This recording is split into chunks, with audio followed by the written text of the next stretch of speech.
अस्सलाम वालेकुम दोस्तों, कैसे हो। मुझे उम्मीद है कि आप सब अच्छे हो गए। न्यू अपडेट के साथ मैं आपके सामने फिर हाजिर हो चुके हैं। अगर आप कुवैत में रहते हैं, कुवैत की खबरों से हमेशा के लिए अपडेट आना चाहते हैं, वीडियो को देखते रहें। वीडियो के अंदर काफ़ी ज़्यादा इंपॉर्टेंट जानकारी मैं आपको देने वाला हूं और आप लोगों को बताने वाला हूं। गिरफ्तारी के हवाले से हम बात करेंगे, यहाँ पे चेकिंग के हवाले से हम बात करेंगे, और भी कुछ बड़ी खबरें आ रही हैं जो लोग बिना ड्यूटी किए सैलरी उठा रहे थे गवर्नमेंट सेक्टर से, उसके हवाले से हम बात करेंगे। काफ़ी ज़्यादा इंपॉर्टेंट आपके लिए वीडियो होने वाला है। बिना देरी के वीडियो शुरू करते हैं। चैनल को पहली बार देख रहे हैं, सब्सक्राइब कर लें, साथ ही साथ बेल आइकन ज़रूर प्रेस कर दें। और कोई भी आपके जो भी है मन में कोई सवाल जवाब किसी भी तरीके का आपके पास में कुछ अलग जानकारी है तो आप हमें कमेंट करके बता सकते हैं, और सभी लोगों की मैं बताने की फुल कोशिश करूँगा। सबसे पहले हम बात कर लेते हैं। 6 लोगों को गिरफ्तार किया गया है, जिसमें कि 2 कुवैती हैं, 4 बाहर के अलग कंट्रियों के लोग हैं। और इनका जो काम था, गवर्नमेंट सेक्टर में काम करते थे। ये लोग जो थे वो घूमने फिरने के लिए गए थे, अपनी छुट्टी मनाने के लिए गए थे, लेकिन फिर भी इनके अकाउंट में इनकी सैलरी आ रही थी।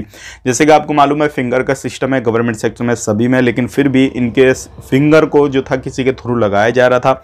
मतलब इन्होंने किसी तरीके से वो जुगाड़ कर रखा था और इनकी जो ड्यूटी वगैरह सारी काउंट हो रही थी, लेकिन ये फिर भी पकड़ में लोग आ गए।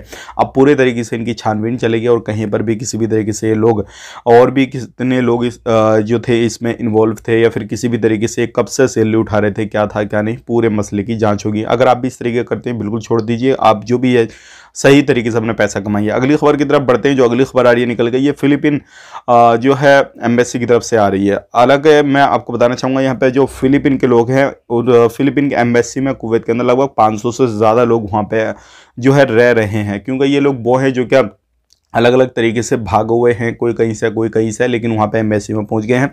अब फिलीपीन एम्बेसी का ये कहना है कि अगर आपको इन लोगों को जॉब वगैरह देते हैं, किसी बंदे की मतलब आपको बुलाना है लोगों को, तो इनको ही जॉब पे रखें, तो हम और भी मदद करेंगे, और भी ज़्यादा लोग जो है आने की कोशिश करेंगे यहाँ पे। तो अभी जो है कुवैत गवर्नमेंट इस पर सोचा विचारी कर रही है, और ये 500 लोग हैं। आप खुद सोच सकते हैं, ये अलग अलग तरीके से भाग गई, सारी चीज़ें हैं। बाकी आने वाले वक्त में क्या अपडेट होता है इसके हवाले से भी हम बात कर लेंगे।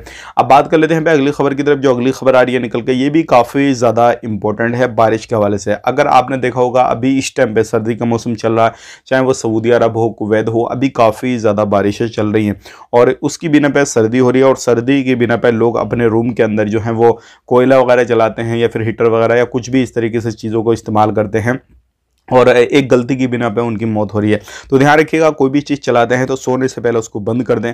ऐसा नहीं है आप सो जाएं और उसको चालू करके सो जाएंगे, तो उससे आपकी जान को खतरा हो सकता है। ये थी आज की कुछ जानकारी इंपॉर्टेंट जो कि मैंने आप तक शेयर कर दी। वीडियो अच्छा लगा लाइक कर दें, शेयर कर दें, और इसी तरीके से हमारे साथ में जुड़े रहने के लिए हमारे चैनल को सब्सक्राइब कर लें। आप अपना ख्याल रखें, अपनी फैमिली वालों का ख्याल रखें। Take care, bye bye.